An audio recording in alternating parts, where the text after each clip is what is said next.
Hello everyone, तो आज हम बात करने वाले हैं ह्यूमन रेस्पिरेटरी सिस्टम की। तो जो इस बार का 22-23 सेशन होने वाला है, इस बार के क्वेश्चन पेपर में जो भी बोर्ड के पेपर होंगे उस पे ये चैप्टर जो है और ये स्पेसिफिकली ह्यूमन रेस्पिरेशन का टॉपिक है, ये काफी ज्यादा इंपॉर्टेंट है इस बार के बोर्ड के लिए। तो चलिए हम अपना चैप्टर स्टार्ट करते हैं। तो सबसे पहले आपको रेस्पिरेशन में एक चीज बहुत क्लियरली पता होनी चाहिए कि आपका ब्रीथिंग और जो रेस्पिरेशन होता है, इन दोनों के बीच में डिफरेंसेस क्या होते हैं। ठीक है, तो ब्रीथिंग का मतलब आपको सभी को पता है कि इनटेक ऑफ ऑक्सीजन, है ना, एंड एक्सक्रीशन ऑफ CO2। तो ये पूरी प्रोसेस आपकी ब्रीथिंग की होती है। बट रेस्पिरेशन क्या होता है, ये थोड़ा सा अलग होता है, थोड़ा क्या बहुत अलग होता है।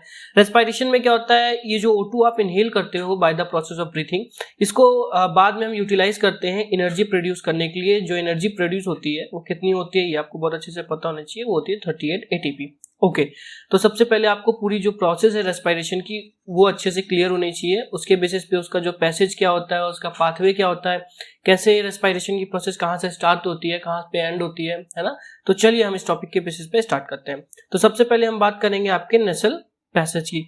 नेसल पैसेज, ये देखिए आपकी जो नोज होती है ना, ये नोज एरिया होता है, इसके थोड़ा सा डीपर पोर्शन है, देखिए डिनोट किया हुआ है, ये आपका नेसल पैसेज होता है। ठीक है, यहाँ पे क्या होता है, यहाँ पे इनटेक ऑफ ऑक्सीजन करते हैं। उसके बाद देखिए यहाँ से ऑक्सीजन आपकी जा रही है।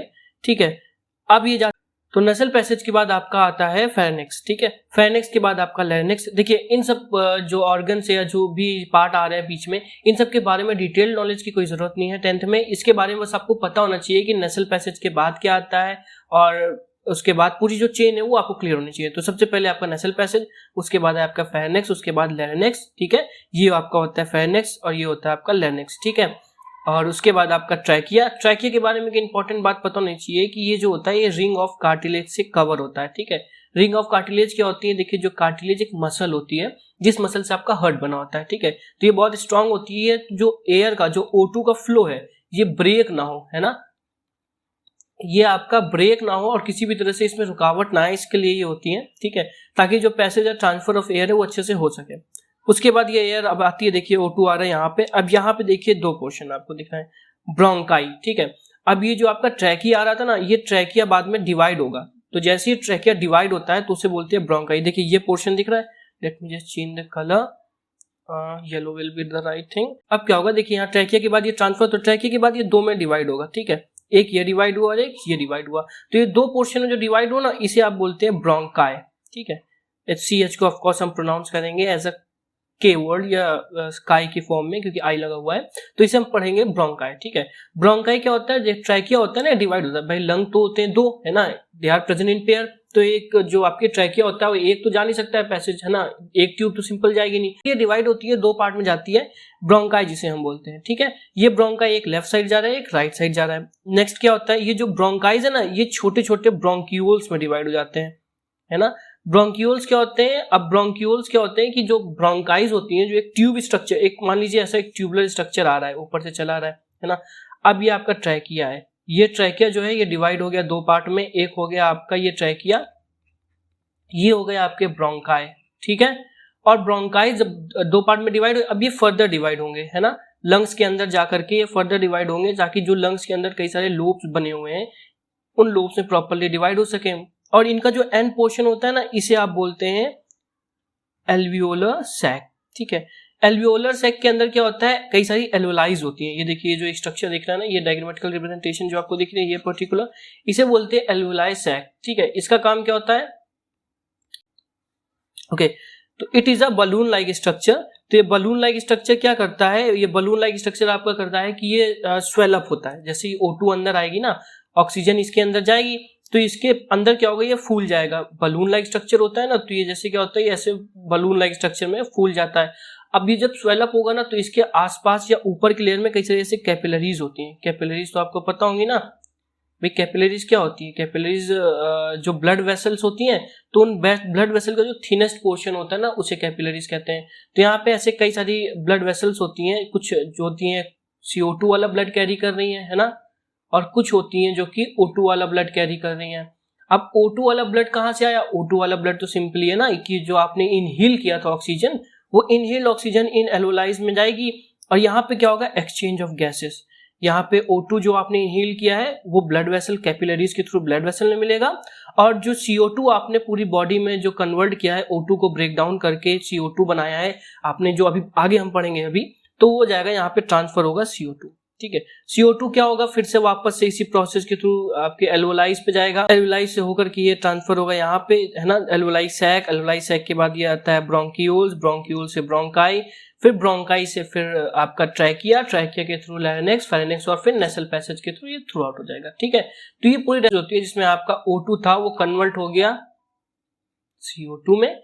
हालांकि ये पूरी जो प्रोसेस ये ब्रीथिंग की है, रेस्पिरेशन में क्या होगा, अभी देखिए जो O2 आपने लिया है ना, अब ये O2 जाएगा फर्दर ब्रेकडाउन के लिए, फर्दर आपकी एक रिएक्शन होगी उस पर जाएगा। चलिए वो उसके बेसिस पे बात कर लेते हैं।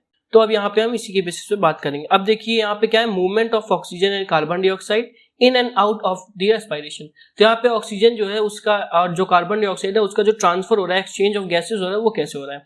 तो यहाँ पे सबसे पहले आपको एकदम क्लियरली चीजें देखनी होंगी। देखिए सबसे पहले क्या होता है, ऑक्सीजन रिच जो एयर होती है वहां से एनवायरमेंट से हम ऑक्सीजन को इनहेल करते हैं, है ना।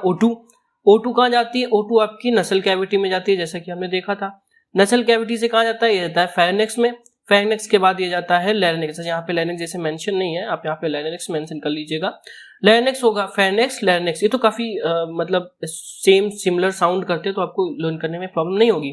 तो ऑक्सीजनेटेड ब्लड सबसे पहले नसल कैविटी, नसल कैविटी से जाएगा फेरिंक्स, फेरिंक्स से जाएगा लैरिंक्स और लैरिंक्स से जाएगा ये ट्रैकिया।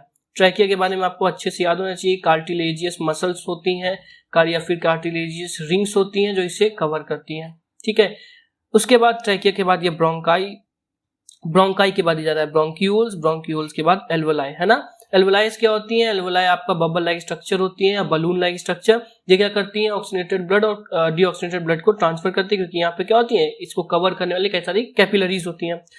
अब देखिए यहाँ पे क्या हुआ, यहाँ पे आपका जो O2 था वो अब किस में ट्रांसफर हो जाएगा, ब्लड में, और वहां से क्या आपकी ब्लड से क्या एब्जॉर्ब कर लिया जाएगा, CO2। ठीक है, अभी जो CO2 रिच है, जो CO2 क्या होगी, वापस से ये देखिए ऑक्सीजन कार्बन डाइऑक्साइड एक्सचेंज इन एल्वोलाई, यहाँ पे एक्सचेंज होगा, ये CO2, अब ये CO2 यहाँ से सीधा ब्रोंक्यूल्स, ब्रोंक्यूल्स के बाद ब्रोंकाइल्स, ब्रोंकाइल्स के बाद वापस से ट्रैकिया, फिर आपका लैरिंक्स, फिर यहाँ पे जैसे मेंशन करना था larynx, pharynx and nasal cavity, और कार्बन डाइऑक्साइड वापस से एनवायरनमेंट में रिलीज हो जाएगा, जिसे फिर प्लांट यूज कर लेंगे।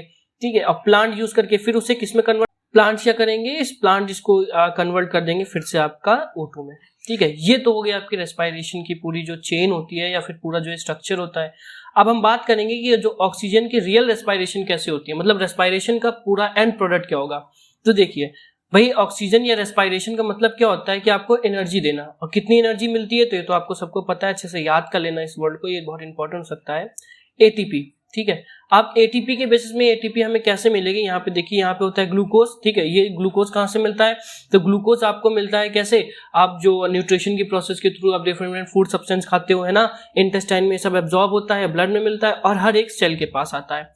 अब हर एक सेल में क्या होगा, अब यहाँ पे जो ग्लूकोज आया है, देखिए ग्लूकोज का फॉर्मूला क्या होता है C6H12O6। तो ये जो कार्बन होता है ना, ये ब्रेक होगा, और ये एक बात याद रखिए, जो कार्बन कभी भी या कोई भी एलिमेंट होता है, कोई भी एटम एक दूसरे से ब्रेक होते हैं तो बहुत ज्यादा एनर्जी रिलीज होती है। ठीक है, अब यहाँ पे जो 6 कार्बन है, ये ब्रेक होते होते कितने कार्बन में आ जाएंगे, 2 कार्बन 3 कार्बन ऐसे में आ जाएंगे, है ना। अब देखिए यहाँ पे क्या होगा, तो जो रेस्पिरेशन होती है ना, तो रेस्पिरेशन 2 टाइप की होती है आपकी, जो रेस्पिरेशन होती है 2 टाइप की होती है। तो सबसे पहले होती है आपकी एरोबिक, है ना, एक होती है एनारोबिक। तो एरोबिक में क्या होता है, यहाँ पे जो ऑक्सीजन होती है वो प्रेजेंट होती है, और एनारोबिक में क्या होता है, जो O2 होती है वो एब्सेंट होती है। तो अब इसी के बेसिस पे हम दोनों बातें देखेंगे। तो ग्लूकोज यहाँ पे क्या होगा, 6 कार्बन है, इसको ब्रेक डाउन होना होगा, तो ग्लूकोज क्या होगा, आपकी सेल के अंदर जाएगा। सेल में क्या होता है, साइटोप्लाज्म, ये क्लास 9th में आपने पढ़ा होगा, है ना। साइटोप्लाज्म या सेल ऑर्गेनल क्या करता है, ये सारे के सारे सेल ऑर्गेनल को उनकी जगह पे रखता है। अब साइटोप्लाज्म क्या करेगा, यहाँ पे जाती एक रिएक्शन होगी, जिससे जो ग्लूकोज है, जो 6 कार्बन ग्लूकोज है, ये ब्रेक डाउन हो जाएगा 3 कार्बन मॉलिक्यूल्स में। ठीक है, और ये अब क्या कहलाएगा, अब ये पायरुवेट कहलाएगा, और थोड़ी सी एनर्जी रिलीज होगी, है ना। देखिए 6 था, ध्यान से समझिएगा इस कॉन्सेप्ट को, 6 था, 6 से ब्रेक होकर 3 कार्बन मॉलिक्यूल आया, पहले 6 कार्बन मॉलिक्यूल था, अब 3 कार्बन मॉलिक्यूल आया। जब भी कोई भी एलिमेंट या एटम आपस में ब्रेक होते हैं तो बहुत ज्यादा एनर्जी रिलीज होती है। जैसे ही जब वो जुड़ते हैं आपस में तो एनर्जी एब्जॉर्ब होती है ना, वैसे ही जब ये अलग होते हैं तो एनर्जी रिलीज होती है। तो यहाँ पे क्या हुआ, 6 कार्बन से 3 कार्बन में फॉर्म हुए, और 3 कार्बन में फॉर्म होते ही क्या हुआ, यहाँ पे एनर्जी रिलीज हुई। यहाँ पे क्या हो रहा है देखिए 3 मॉलिक्यूल पायरुवेट बना। अब पायरुवेट के बाद ये देखिए आगे जाएगा, तो ये 3 टाइप पे जाएगा। हम बात करेंगे ईस्ट की, उसके बाद हम बात करेंगे मसल सेल की, और उसके बाद माइटोकॉन्ड्रिया। ठीक है, अब देखिए जब एब्सेंस ऑफ ऑक्सीजन है तो ईस्ट में रिएक्शन कैसी होगी, एब्सेंस ऑफ ऑक्सीजन में जो पायरुवेट है ये बनेगा आपका इथेनॉल। ठीक है, और कार्बन डाइऑक्साइड रिलीज होगी विद एनर्जी। ओके, ये फ्लोचार्ट बहुत इंपॉर्टेंट है, ये आपको अच्छे से आना चाहिए। ये एनसीईआरटी बेस्ड पूरा एक्सप्लेनेशन है, तो ये सब चीजें बहुत क्लियर होनी चाहिए। लाइक अगर ये चार्ट आपको क्लियरली आ गया है तो आपको रेस्पिरेशन का मान लीजिए 70% चीज तो यही क्लियर हो गई है। बाकी आपका जो ट्रैकिया और जो पूरा पैसेज है, जो पाथवे, वो बाकी का 30% में आपका आ जाता है।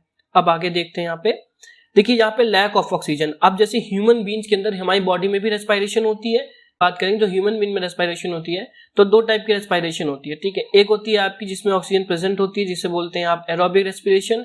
एक होती है जिसमें ऑक्सीजन एब्सेंट होती है, जिसे बोलते हैं आप एनारोबिक रेस्पिरेशन। तो एरोबिक में क्या होता है, देखिए एरोबिक में क्या होता है, नहीं तो एनारोबिक में क्या होता है, देखिए यहाँ पे लैक ऑफ ऑक्सीजन मतलब ऑक्सीजन एब्सेंट है, तो मसल सेल होगी। ठीक है, मसल सेल में क्या होती है, जैसे कि आप जिम वगैरह जाते हैं, वर्कआउट करते हैं, तो वहां पे क्या होता है, जो आपकी बॉडी है ना, वहां तक प्रॉपर अमाउंट में ऑक्सीजन पहुंच नहीं पाती है, पर वहां पे रेस्पिरेशन होता है ना, हर एक सेल के अंदर रेस्पिरेशन होता है। लेकिन जब ऑक्सीजन नहीं पहुंच पाती तो वहां पे कैसी रेस्पिरेशन होगी, एनारोबिक। तो जब एनारोबिक टाइप ऑफ रेस्पिरेशन होती है ना, तो ये रेस्पिरेशन में क्या होता है, लैक्टिक एसिड प्रोड्यूस होते हैं। ठीक है, लैक्टिक एसिड क्या करते हैं, ये लैक्टिक एसिड आपकी जो मसल्स है उसमें जम जाते हैं, और जब ये जम जाते हैं ना तभी इसी वजह से आपको पेन होता है। ठीक है, 3 कार्बन मॉलिक्यूल में ये ब्रेक हुए और क्या रिलीज हुआ, आपकी एनर्जी रिलीज हुई। ठीक है, ये तो हो गया आपका एब्सेंस ऑफ ऑक्सीजन। इसके बाद हम बात करेंगे प्रेजेंस ऑफ ऑक्सीजन, जब ऑक्सीजन प्रेजेंट होता है। तो देखिए सबसे पहले ये साइटोप्लाज्म में गया था, अब ये जाएगा यहाँ साइटोप्लाज्म में, माइटोकॉन्ड्रिया में। ठीक है, जब ऑक्सीजन की प्रेजेंस होगी, तो यहाँ पे माइटोकॉन्ड्रिया को तो आप ऐसे भी जानते हैं ना कि it is also known as a power house of a cell, है ना, it is also known as the power house of the cell. तो इस power house of the cell के फॉर्म में भी आप इसे जानते हैं। तो यहाँ पे क्या होता है, ये O2 होता है, यहाँ पे ग्लूकोज पायरुवेट से ब्रेक होगा, 6 कार्बन से ब्रेक होके 3 कार्बन आया, अब ये 3 कार्बन से ब्रेक होके सिंगल कार्बन रह जाएगा, और CO2 के फॉर्म में एज अ बाई प्रोडक्ट ये रिलीज होगा, और ये CO2 ब्लड में मिलकर के बाद में जाकर के एल्वोलाई में जाके ट्रांसफर हो जाएगा, किसमें, CO2 टू O2। CO2 हमारी बॉडी से ब्रीथिंग की प्रोसेस के थ्रू बाहर चला जाएगा, और ऑक्सीजन को हम फिर से ले लेंगे ताकि आगे की बाकी की पूरी प्रोसेस हम कर सकें।